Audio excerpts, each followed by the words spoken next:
Good evening. Here we are again at the Olympic Diary. Today is already the episode 7.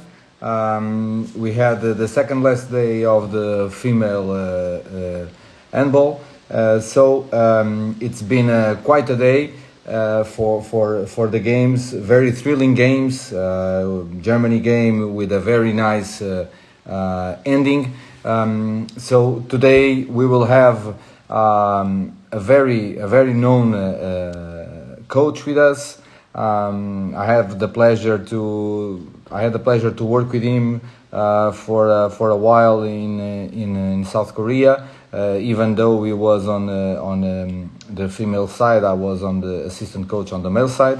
So I had the chance to work with Kim Rasmussen there. So I see that Kim is already here. He will join us soon.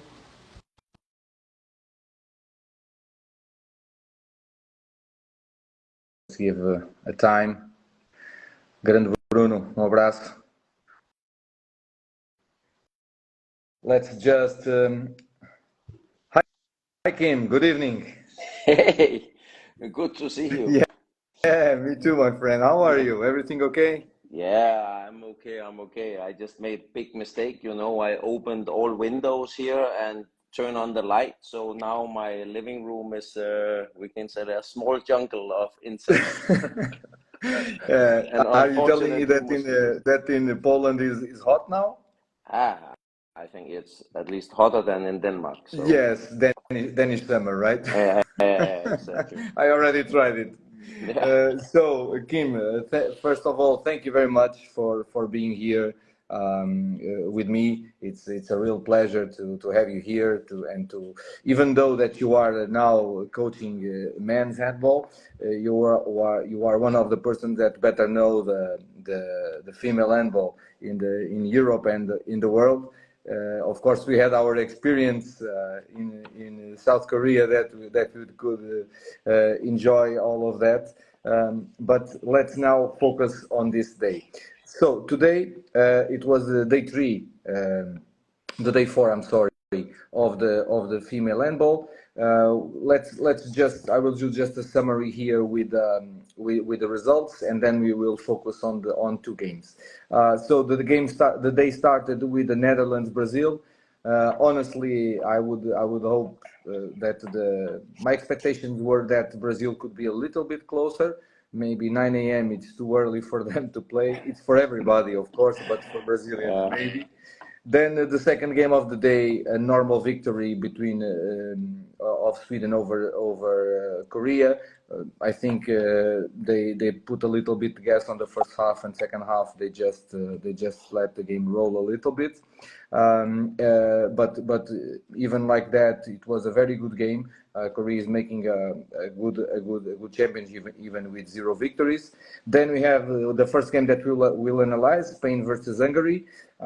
Then Angola stood up very good on the first half against France, but then in the end, 14 goals. It's a lot of goals to lose. And then Germany, Denmark. What an emotional game! Maybe you were there, jumping a little bit when Toft saved that last ball. And then the final game of the day, Slovenia versus Norway. I think a normal win by Norway. So, Kim, Spain-Hungary. How do you saw that game? Ah, it's a little difficult, I think, to see what is going on with Spain. Um, you cannot recognize them. I don't know what has happened. They are desperately trying to find which players to play and how. Um, During the the balance, competition? yeah, even every game they are trying and trying and trying. Ambros must be very desperate, but it looks like everyone is very desperate, and I think it's very clear to see the Spanish game. Today they made 21 turnovers, and they are far beyond 60 turnovers in the tournament so far. Yeah. And yeah, you know what? as sometimes you say, you know, they want to play high speed, but then you also play high risk. And if you want to play the True. high speed, you really need to be in good balance, and especially mentally, because you need to take the right decisions in the high speed. And unfortunately for Spain in this Olympic, it has looked, yeah, I will not say Yeah. catastrophic, but it's close to that. And Even in men's side is not that good. I haven't been able to see the Spanish men's team, unfortunately, but I've been following the women's team and see some of the games. And they, yeah, I know Ambros, I know the players. Of course, they have a system. Of course, they have, everyone knows what they are supposed to do, but they are just not getting it out. The defense are going up when they should not go up. They are going too up, then they are staying flat. Then it really looks so much out of balance. I don't know what is wrong. Then they have 5 good minutes. Then poof. And then all of a sudden everything explodes again. And of course Yeah. it's very clear to see that when those bad period comes, they just lose all belief. The body language turns really bad.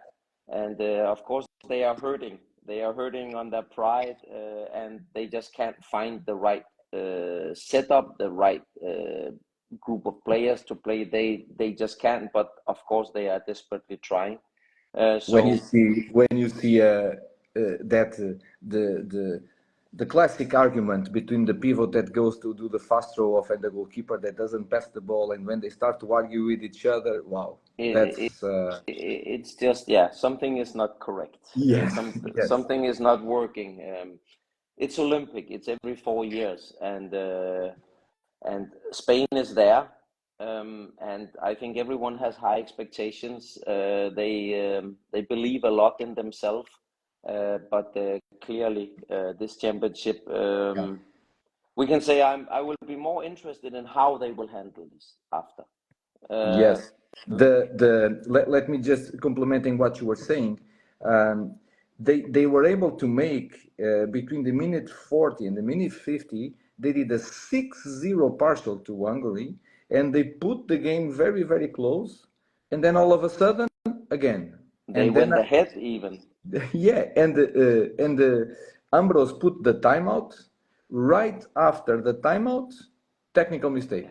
The first thing that they do coming from the timeout, technical mistake. That puts Yeah, you don't have hair, but that when a coach has hair, the hair goes up yeah, because exactly. everybody gets crazy with that. I I truly believe what I truly agree what you're saying. But if even for me today, it was strange that Arcos was playing on the right back on the start of the game. Then I understood that Ambrose wanted to put Alexandrina, is the only Portuguese female player that ever played Olympics. She plays in Spain, and she starts the game amazingly, shooting 2.9 meters, very good. But then she got hit. She needed to come out, and it's yeah. hard. Arcos can play everywhere. Yeah. These Spanish players can play everywhere. This is why they are very difficult to play against, because everyone is playing very fast, very dynamic, very individual, with a lot of direction changes, fast passes, um, and that can be extremely difficult to play against. I've tried it many times with my national teams, um, but when the balance is off like it is in this Olympic, it looks like they never played together before. It looks like they don't know where they are. They don't know what to do, and then it ends up with no idea. Yeah. So no, it doesn't look bad or good at all. But I think we don't need to say that because everyone knows it, and even Spain knows it. But yeah, And on the other side, sometimes sport is hard. yeah, and you have more experience of this than me. But when you go to a small tournament and you do a bad game, the the the the confidence goes down and then goes down, and when you dig more you go deeper and deeper, and this looks what's happening. And on the other side, Kim, Hungary, I know that you coach Yeah, a lot of these girls yeah, that are yeah, still yeah. there. Yeah, um, yeah. I have been so privileged, that almost every player on the Hungarian national team, I brought in the national team these around 4 or 5 years ago. yeah, So I started working with these players when they were really young, and these girls, they know where the goal is, yeah, and one thing that they have, I think, changed over the last year, I will say, is that they play with more patience for bigger parts of the game, and yeah, especially today, the first 20 minutes, this Vamos Petra, Kluiber, um, and Kutura, they are playing very well together. yeah, They pass the ball, they really wait for the right chance, and then they were just feeding the wings. And Nadine and Lucas, Yori, on they are just top wings. yeah, For 95% of the games they play, they are more than 80% from the wings, and they were using it smart. But then all of a sudden, this Hungarian team also started playing a little too static, a little too individual. They started dribbling too much, and they missed the situations on the Spanish goalkeeper, yeah. which is why I think that Hungary should actually have been ahead a lot more at halftime. But the last 10 minutes, they didn't have the flow like the first 20 minutes. From But outside, what looks is that they understand that anytime that they want to put a step on the gas, they will win the game. And this is Olympics, and Spain, even with all the problems that we were talking before, it's Spain. They know how to play, and if you start to sleep during the game, they will kill you. yeah, And then after this 6-0 partial, the Hungarians woken up and they made an amazing game. And we were talking this afternoon by message. Having wings at this level clearly opens the game, because the defense must close the wings for them not to jump, then more space, and then everything looks easier than it really is. And yeah, the coach made one very smart thing. Tell me if you agree. Certain moment of the game, when the game after his timeout near the end of the game, he clearly said, okay, let's do isolations on the Spanish pivot. She's tired, she's not yeah, so mobile, so let's try to do one. They do 3 or 4 situations over her, and then they scored. And they, like you said, they know where the goal is. The ball goes strong. They are strong on one-on-one. They go out both sides. Do you think it was that they saw that, or that the coach told them to do? It was a very coincidence to happen. they play this way, Hungary. Yeah, They attack everywhere and everyone. They also have this Shimon who come in, the Ferencváros player, yeah, and she looks like, she has played on the national team for 10 years, because she comes in and she just goes. So they all have this style. I think when Spain kind of made the run in second half, he was also giving a break to Vamos Petra and to Kluiber, and he put them in again in the last 8 minutes, and they were fresh. They got that break, and I think that was one of the keys that Hungary ran with it, because the key players came in, and in the end of the game, it was Vamos Petra and it was Kluiber yeah, who was scoring the goals and making the situations. Um, but I think I followed this team very closely. They don't make so many mistakes yeah, for bigger part of the game. Then when they collapse, when they become a little too individual, then they start making the mistakes. But many times now in the games, they have patience. The coach have patience also with substitutions. yes, Uh, if someone comes in, as you saw today, this Clivini, she has 3 good situations between 1 and 2, but she misses all 3. But he keeps her in there. So he rotates the players better so they can stay fresh also the last 10 minutes of the game. And I think his rotation and his patience today paid off, because the key players were ready and fresh in the end, where maybe the Spanish key players, they were tired, they were They were very frustrated, tired. and they couldn't stop these amazing Hungarian one-to-one players. Yes. They just couldn't. So. And with a 14 players roster, rotation becomes more and more and more and more important. It will be, or you have to be, the Norwegians who can run, all day when they want to. But I enjoy seeing this Hungarian team play with this little more patience, not throwing the ball to the pivot 20 times every game and losing it too many times. They are really waiting for the good chance, and that means it brings the ball to the wings, and the wings are lethal when they have the confidence, and when the game is rolling, they are just good.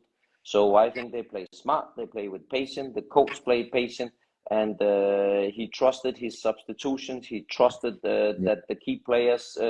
He had a clear plan. I'm sure that they want to be ready in the end. They were, and they won. Yeah, totally agree. And you are the one of the well-known of this Hungarian team. Okay, let's go to talk about the other game. One of the teams you follow are very close, I do believe, the Danish team. But Germany, Denmark. Yeah. What a game, right? Yeah, you could really see that there was a lot on the line, because the winner would be in a very, very good position. Of course, Denmark, they could clearly go to the quarterfinal with a win. But also, if they lost, all of a sudden they needed to get a result in the last game. Yeah. Germany also have the knife right here, because they didn't get the points that they wanted in the beginning. Yeah. So it was an intense game. It was a very focused game. I would say that the German defense in the beginning really created problems. The Danish team were not able to find the speed and the flow to attack this offensively 6-0 defense. They had a couple of situations in the beginning of the game where they have good passes to the pivot, but that was after some movement where they began to really, they went too close to the German defense. Then the German defense went higher. They couldn't use the tempo or the flow of the game, and Germany just ran some fast breaks. Then slowly we can say Germany, they got more and more problems in offense. The Danish defense just chose to do 6 against 4. They just opened for the wings completely, and Germany, I think they didn't play enough to the wings. I know that Althea Reinhardt and Sandra Toft, they are not nice to be up against from the wings, but the German team were fighting in the middle too much, and in the end of the game, or in some part of the second half, they began to open up, especially to the right wing, and that has been. Then they scored. I think she scored 3 or 4 goals in the end of the game. The right wing. And today, I in a certain part of the game, until the German pivot was a little bit desperate, because she was asked to do outside screens, but when she did the outside screen, it was not on the right tempo, so she needed to continue to run to the defense, and it was offensive fall, and they were a little bit desperate. Last game she made a very good game, but like you said, on the other side, the Danish team started the game assisting the pivot a lot. We clearly understood that it was an instruction, but after some movement, so the defense is unbalanced, and then they start to say, "Oh, it's easy," and they try to put, and they were stolen 3 or 4 balls, and it was strange to see Germany running and Denmark not running. Denmark not, and this is the biggest concern I have about the Danish team, that they have lost a little of their identity, because they have played with a lot of confidence the last couple of years. They have been punishing everything that other teams, all the mistakes they made, and now they are just stopping. Everyone is screaming. We can even hear that in Danish, take it easy, take it easy. And there's like this mental pressure that somehow they are putting on themselves. It's not making them do what they are best at. Let me put numbers on that. Yeah. First game, they did 4 fast breaks. Second game, 1. Third game, 2. And today, 1. Yeah. This is not the Danish team playing. No. This usually, if you look here at the Netherlands, they have 8, 3, 11. Today 11 again. This is running. But Netherlands is Netherlands is Netherlands. running on everything. Yeah, Okay, it yeah, does yeah. it doesn't matter if they make mistake. They just keep running. And they have so many good handball players. Holland also. So they they they just don't care. Yeah. They just keep running. So it's two different styles of handball. Yeah, yeah, So yeah. but But on the other side, the Danish is 3-1-2-1. yeah, That's not normal. they no. There's something. Of course, the defeat to Norway, how it looked. Again, the expression that the Danish team came with or ended with. They didn't believe in anything. Yeah. This is unfortunately one of the Danish, we can say, weaknesses, that they are extremely good when they have the full belief, but they can also be knocked out and have a little doubt, play with the foot on the brake a little too much, not play with that attitude that they are the best at. So Denmark made it very clear. They were with 6 defenders in the middle, closing the pivot, closing everything. Unfortunately, and was also a little surprisingly, that Senior Smith from Germany, she was like one woman army. She was doing her favorite thing a lot, and they didn't stop it, and they couldn't stop it. And this was, this was also a point where I said, but come on, you have to be able to stop Senior Smith when she goes to that left side. Yeah. But Outside the side cut. she played amazing. She's very good at that. She has played an amazing season. So it's not easy, but that also tells you that maybe the Danish team is not exactly where they should be, but they won. Yes. And also the last game with Sweden, they didn't play good. They were again not with the right mindset and attitude. We can say that we know they can play, but they won. So Yes. I think now they are in the quarterfinals. I hope and I think we will see a different Danish team. Actually, now I know they will play against South Korea. I really truly hope they will push and try to find back that speed and that tempo, that pace. Yeah, But and it maybe will the coach will do a little bit rotation like the Swedish coach did today. Even that 14-player roster, you cannot call it a big rotation, but they will play. They will play, and they should. You shouldn't make too many changes, I think, in tournaments like this. You need to find the flow. You need to find the players that it works for, so everyone knows who is the starters, who are the key players, and who are the substitute players. Then I think you will have the best flow.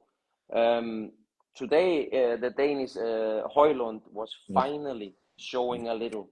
But again, also, when you play against Germany with this offensive defense, this is set up for her. So I was very happy to see that she took that chance and that she was really creating some situations.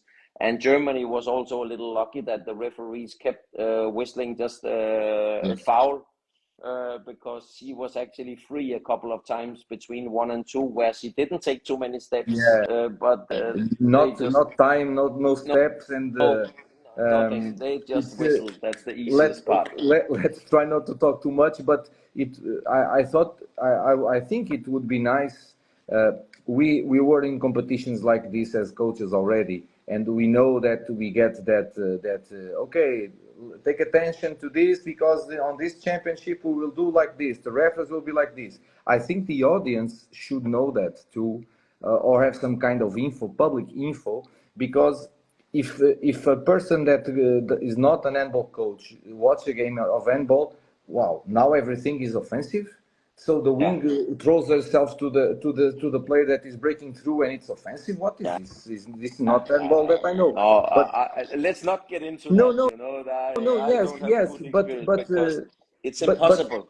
yes, but what I'm saying about this, okay, if this is the criteria, we play like this, but Yeah, it should be public, not only for we know that coaches have that before the tournament, they have that paper with guidelines yeah, like the refereeing say the guidelines for the championship, but it should be it could be a nice thing to have.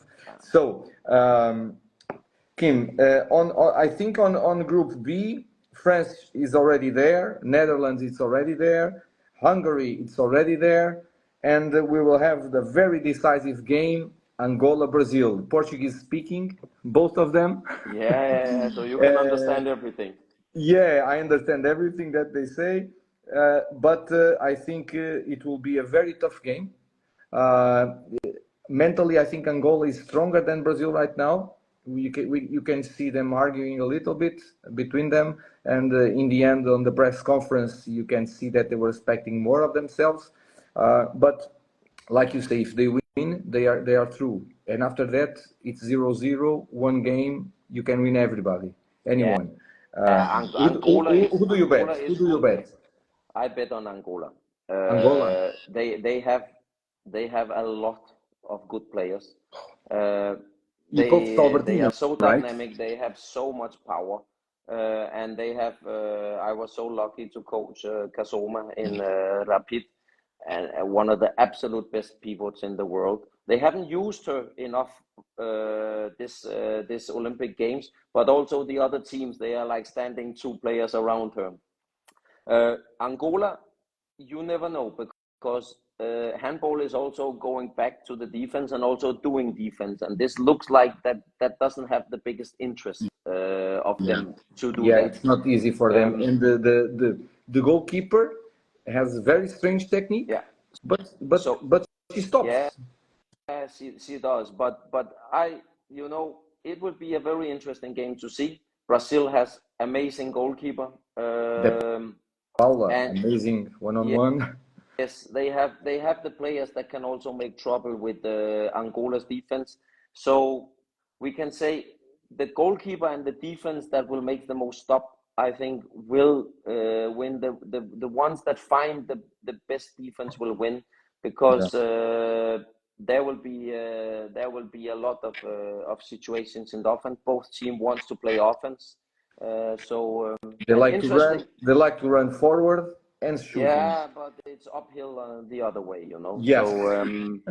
So we will see. I really hope I can watch that game Yeah. because that will be interesting and it will be a good handball game, I think. Yeah, yeah. And on the other side, we have Norway, Sweden, and Denmark, three of them with 6 points. They are through.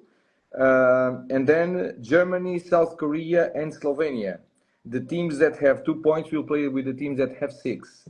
Uh, in your opinion, if it ended today, Germany was through. Do you think it will keep that way, or South Korea or Slovenia can do something? I Slovenia can always do something. They have again some individual skills, but that's also a lottery ticket. They can play very bad, but they can also play very good. So I do think if someone can make a run and knock down Germany from that fourth place, it will be Slovenia. Denmark will not mess up with South Korea. I think they will take this game and use it very seriously to try and find some flow and some tempo. So I don't think South Korea has a chance to follow Denmark for 60 minutes. So Norway, Yeah. they always want to win. They just want to win. They don't They don't care care who who's and from the other they side. don't care. So they will win probably, but let's see. I think Germany will be the fourth team, and they are also the fourth best team in that group, I think. Yeah. And a question that I do to every guest that I have here, what will be the podium like?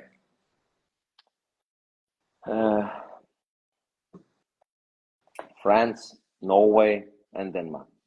If it's possible how they meet in the semifinals and this, I'm not sure, Yeah. Yeah. but Okay. those three will be in the top. Always Holland is an outsider, but since 2019 they haven't been there. So Yeah. maybe it's time. They have the quality for it. Sweden is also strong, but I think they will be a little behind the others here in the quarterfinal Yeah. and this. If But Bunsen is one of those days, wow. yes, exactly. There are Here, six teams really fighting for this. I think. here the site Upskill Handball put that the podium would be France, Norway, Netherlands, going like like. Yeah, that's possible. Netherlands, they play fast. They play good. They have X factor players. They have the right winning mentality Yeah. and And they are attitude. having fun during the game. You can see that they are having fun. But they are also winning. It's very easy to smile Yeah, when you win. Okay, yeah, true, so true, true. let's But see. if you smile when you lose, my God, Yeah, that's not it's not so good. fun. It's not fun to win. No. Netherlands have a great team, and they have all the chance. I think there are six teams fighting for these top three spots, and Yeah, it's very difficult. I think Norway and France are stepping ahead than the rest. So four teams fighting for one spot. Let's see. yeah. Upskill put here. What about Sweden? We talk. If Bunsen, Sweden is a very good team. If Yes, Bunsen is one of them, on one of those days, they can win everybody too. for Uh, sure, for and sure. Rolando, one of the many things that he taught me there in Korea is that in one game we can win anyone. Exactly. If it's 10 games, it's different. But in Yeah. one game, you can win anyone. So Sweden can win And anyone. and no one is really expecting Sweden to qualify for the semifinals, you Yeah, know. They are happy to go to the quarterfinals, and that means that some of the teams really have the semifinal as a goal. Maybe the nerves, maybe the mentality will be a little important. And if you open the door a little bit for Sweden or for Holland, yeah. Netherlands, or this, they are gonna take it. They can go. They can go. They are gonna take it. Yeah. Yes. Okay, Kim, my friend, thank you very much for Nice your to speak time. with you. It's always a pleasure Yeah. to have you, and let's see what this brings. And I will promise that uh, maybe this winter I will try to fly to Poland Oh, to meet you and to watch a little bit of your work there. it's Um, better I come to Portugal, you know. Maybe bring my golf clubs. So Yes, yeah. yes, yes. We must say that you are my golf teacher. You taught me the only two things that I know in golf. First, how to take the club. Second, it's better to stop. Yes, exactly. I should have listened to that advice Yeah, many years ago. It still okay. doesn't work. Yeah, yeah. Okay, Kim. Nice talking Okay. to you. Thank you You very too. much. This Bye. reel will be available offline if you want to check it again. Please just follow the reel and touch the follow button. Okay. See you next time. Thank you. Bye. Bye bye.